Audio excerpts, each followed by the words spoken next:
Welcome back to our channel Asha Jyoti videos. Krishnashtami సందర్భంగా నేను సేమియా పాయసం అలాగే పులిహోర కూడా ప్రిపేర్ చేశాను. నేను పాయసం ఎలా చేస్తాను అన్నది ఈ వీడియోలో చెప్తున్నాను, చూడండి.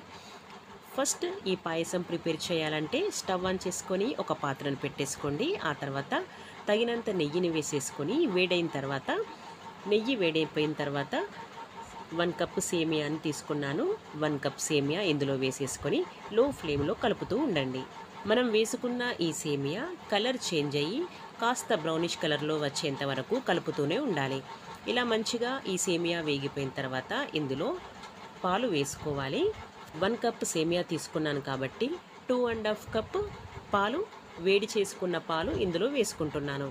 ఇలా పాలు వేసుకున్న తర్వాత మరో 5 లేదా 6 నిమిషాల పాటు కలుపుతూ ఉండండి. వేసుకున్న పాలల్లో ఈ సేమియా ఉడుకుతుంది.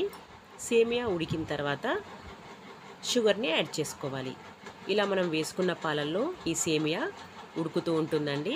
మంచిగా ఉడికిన తర్వాత చక్కెర వేసుకోవాలి. మనం చక్కెర క్వాంటిటీ ఎంత తీసుకోవాలంటే 1 కప్పు సేమియా తీసుకున్నాను కాబట్టి ఈక్వల్ క్వాంటిటీ తీసుకోవాలి. 1 కప్ షుగర్ని తీసుకోవాలి. ఓకేనా? సేమియా మంచిగా ఉడికిపోయింది. ఇలా ఉడికిన తర్వాత మాత్రమే షుగర్ని యాడ్ చేసుకోవాలి. 1 కప్ షుగర్ని యాడ్ చేస్తున్నాను. ఇలా షుగర్ వేసిన తర్వాత మరొకసారి కలిపేసేయండి. ఇలా 2 నిమిషాల పాటు కలిపిన తర్వాత స్టవ్ ఆఫ్ చేసుకోండి. అంతే అండి, చాలా సింపుల్గా చేసుకోవచ్చు. నేను ఇలా పాయసం అలాగే పులిహోర అలాగే కృష్ణునికి ఎంతో ఇష్టమైన అటుకులు అలాగే వెన్నని కూడా ప్రసాదంగా పెట్టానండి. మరి మీరు పండుగ ఎలా జరుపుకున్నారు? కృష్ణాష్టమి ఫెస్టివల్ బాగా జరుపుకున్నారా? మీరు ఏమేమి ప్రసాదాలు పెట్టారు? కామెంట్లో నాకు చెప్పండి. ఓకేనా?